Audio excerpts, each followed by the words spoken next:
Okay, welcome back to the channel. It's your boy Mickey Fenty, aka Mickey Made It. If you're new to this channel, you know what to do to this channel. Subscribe right now. We don't judge. Okay, we're about to jump into this episode. Make sure you guys are subscribed to the channel. You know, I'm building this channel for my other channel. This is my new channel. And yeah, we're gonna jump into this dope story time. You know, we have the dopest story times on YouTube. And this is about a ride or die who ends up getting in trouble by the feds. So we're gonna jump right in and see what her story about. And yeah, you know, we don't judge, all right? Love y'all. Let's get it. Story time about why I went to the feds. So, I'm gonna try to make it as short as possible. If it's super fucking long, I'm sorry, but you ain't gotta watch it. We here for you. We So, here, we here. We don't ever watch. do nothing you don't want to do. Let's get it. But, November 17th, 2021. I'm 5.5 months pregnant. I had an appointment to go see my baby in 3D. Now, my baby father didn't come home that night, so he called me and said he don't want to drive all the way to where we lived at because we lived far out. Can I bring him 30,000 out the house when I go to my appointment? I was mad at him because he didn't come 30 home bands? because he always came home. But I decided to do it anyway, even though I didn't want to, because I didn't feel like arguing. I'm like, look, I'm gonna have a good day. I'm gonna go see my baby, and that's gonna be that. I don't know why I got these little fucking dots on my face. Like, bitch, y'all can't cover up my freckles. I mean, like, what the fuck? Anyway, look like I got pimple patches on. Okay, well, I went to go drop off the money to him anyways, and everything was fine. I went to my appointment, then I went to my best friend's house, and I was there chilling. I got a call from a random number. I never pick up random numbers, cause I just knew the kind of lifestyle that I was into, and I always felt like it was the police or something trying to track my phone. Even though I know it probably don't work like that, but I never picked up the phone. When it was a number that I didn't know, never picked it up. Ever, ever, ever. But this day, I'm like, let me pick this up. Who the fuck is this? Like, baby, I got in a fight. My phone's got. Number one, when it comes to like calling me on the phone, it's hard to get in contact with me. I don't pick up random numbers. If you're not already locked into my phone, I don't pick up. So emergencies and all that stuff is out the window for call when you calling me. I just don't do it, and I don't even open email. So it's going to be very hard. Sometimes it takes a lot to get to me, and I just feel like that. I've always been that way for years. So I don't know if you guys do the same thing, but all of the spam calls, it's most likely that stuff won't even get near me. I don't even answer, don't even reply. Let's get it. Meet me in the studio right now, like right now. I rushed out my best friend's house so fast. She was so worried about me because I didn't tell her anything. I'm like, down. something's wrong. I could hear it in his voice that something was wrong. I knew my man, knew him. I'm like, something wrong, like something seriously wrong. Went to the studio to meet him. I get there, he's drenched in blood, like blood, everywhere blood, everywhere is bleeding. Turns out he went to plug. He got the shit. He was in the house wearing it up and splitting it up. And the police kicked the door. He jumped out of the third floor, a window on the third floor of an apartment building, and got away from the DEA. He did not know it was the DEA. But my thing is, who the fuck get away from the DEA? Larry David? Had he known that it was the DEA, he probably wouldn't have came to meet me. Because, of course, if they watching him, they watching me too. Because we live together. But, yeah, well, we didn't know it was the DEA or nothing. So I'm like, damn. That's like an $80,000 loss right there, baby. We got to go to the house and grab the rest of that cash, and we just got finna go out of town. Like, I don't know what's going on. Until we figure out what's going on, we finna go out of town. We go to the house. I pull up in my driveway, and I just see all these police cars. I'm like, oh, baby, they got us. We pull up. I'll put the car in drive. I'm like, oh, baby, they got us. Like, 50 police cars pull up. They all hop out with guns and shit. I seen the vest. That vest said DEA. Mind you, I'm 5.5 months pregnant. That vest said DEA. I start bawling my eyes out. I said, baby, this the feds. Baby, this the feds. Baby, this the feds. I'm just hugging him. I'm crying. He's like, it's okay, baby. It's all right. It's going to be okay. He like, I love you. Like, he's screaming like, I love you. I love you. I love you, man. I love you. Like, I don't know what's going to happen. I don't know what's going on. I said, damn, baby, you going down. Mind you, I said you going down. Because when I found out I was pregnant, I stopped everything.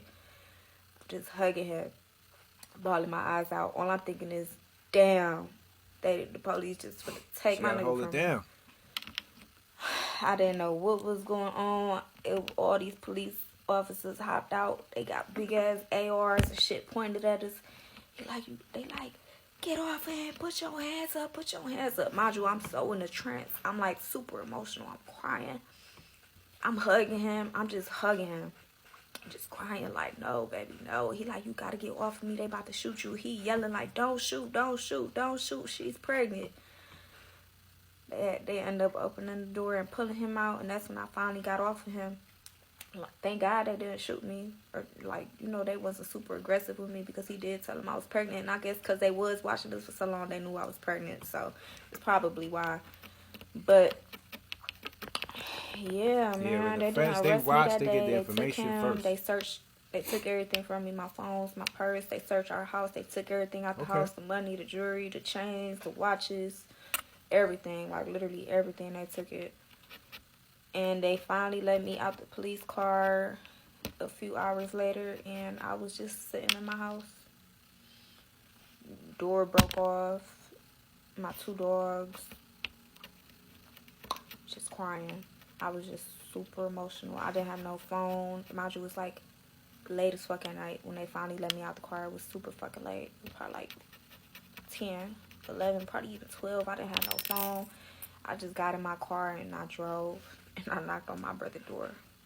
I'm like, the feds just came and got charged. I'm just crying. I'm about to cry right now, y'all. I'll be so emotional telling this story. Or like even thinking about my past trauma, because it's like I didn't deserve that. I was 6 months pregnant. I didn't deserve that. But they didn't come to arrest me or nothing. I ended up just laying in the bed for the whole. That happened on like a Wednesday, 3 years ago yesterday, actually. I just laid in the bed a whole few days just crying. I don't even think I ate. I think I probably did eat because I knew like my baby needed some food, but I was just crying. Like I just didn't know. I'm like, damn, they about to come.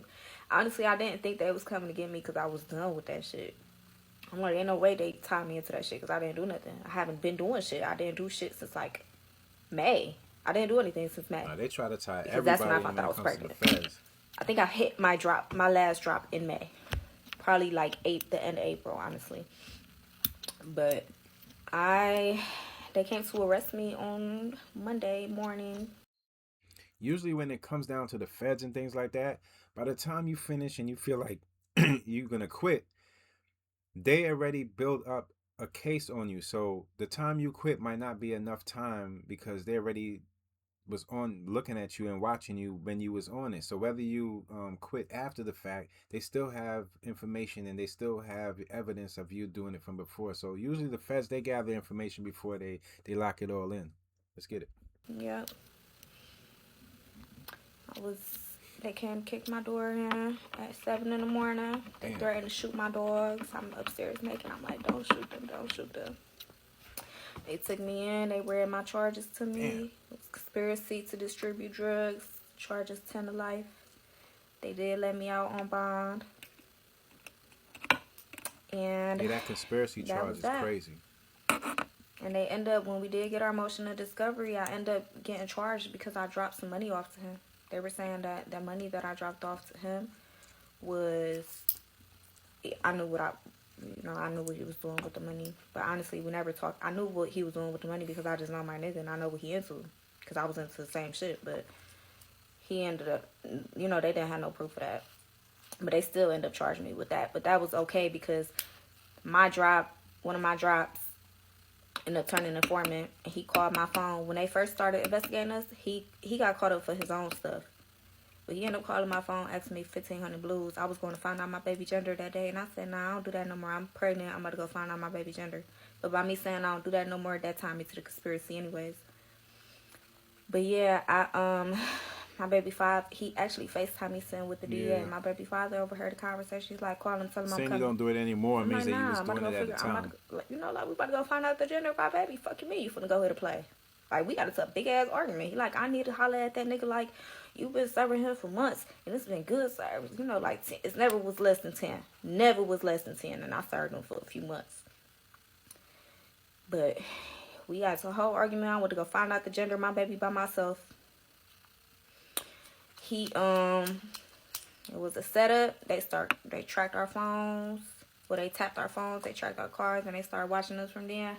They was actually gonna watch us for longer, but turns out that they had the perfect opportunity to kick the door in because they knew he was in there with all them drugs. So that's why they did that, which I'm glad they did because he would have got way more than 12 years had they watched us for a whole year. But yep,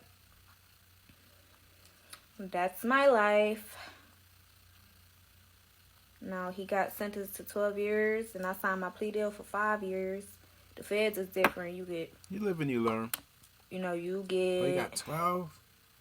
you get time off if you like a first offender and shit, and then you got the FSAs, you got the good days. The good Yeah. days is you only serve 10 months. So me signing the plea deal for 5, knowing everything that I was actually into and how much worse shit could have been, I could have been doing just as much time as him. There was it was all right with me. I was okay with doing 3 years. Probably less than that because I would have did a year. I would have got a year off of RDAP. I probably would have did like 24 months. Honestly, I would have did 3 years out of 5. But yeah, thank God I got blessed. I told my judge, like I'm not saying give me a pass or nothing. I'm just asking you don't take me away from my daughter for too long. You already just gave her dad 12. And I told her like my daughter is going to be living in Puerto Rico, so the whole time I'm in prison, I'm not going to be able to see her. My daughter was 1. So she was very considerate and she took me down hella levels Damn. just for taking responsibility about it. And I only got 12 months in the day. But mind you, I didn't get tied to the conspiracy for nothing but dropping off some money that they didn't get on the phone that I knew what it was for. Okay, number one, I'm gonna give y'all a little clue and a little tip on everything. When the money is good, it's good, and this is when it comes down to hustling. When it's good, it's good, but when it's sweet, it's heat. Like how she said, he kept coming with 10. It was 10 every time, 10 every time. That's when you gotta have that intuition. Yo, they trying to build a case or something is wrong. He coming with 10 every time. It's too sweet to be, for this to be legit. Something is up, and sometimes when the antennas go up earlier, you can kind of, but the money sometimes blocks all of that out. Sometimes the money makes people just say, you know what, let me just go for it. But like, she was this is what you call a ride or die for people that's into that life. She's a ride or die. She didn't do anything against her man. She stood tall, and that's the reason why her time was cut a little short. But she still got the conspiracy because there's certain things that they knew that she was involved with before time, even though she said she was pregnant. And after the fact that she had stopped when she got pregnant, before that they still had her working with them. So that's how it goes when you live that life, man. I'm glad that she's out. She get to take care of her daughter, and hopefully he's probably out. I don't know, but they can start a family and get the family going the way it's supposed to go. And there's so many different hustles nowadays, that drugs and things like that, you don't have to get into that to make some good money. So I'm just happy. I don't like to see people in prison and doing just trying to get money. It's just out here in this world that we living in. Times are hard for a lot of us, and getting money is that's the only way we can get money in certain ways. But now, when you open your mind up to different routes, different avenues of getting different types of money, you can start realizing you can sell certain things legal and still make more money than you would having to go do drugs. So I'm just happy that she's out taking care of her baby. And yeah, man, it's crazy when the feds come knocking. Oh, everybody is going down. That's just how it goes. That's just how it is. Till next time, it's your boy Mickey Fenty, aka Mickey Made It. If you're new to this channel, you know what to do to this channel. Subscribe right now. We don't judge.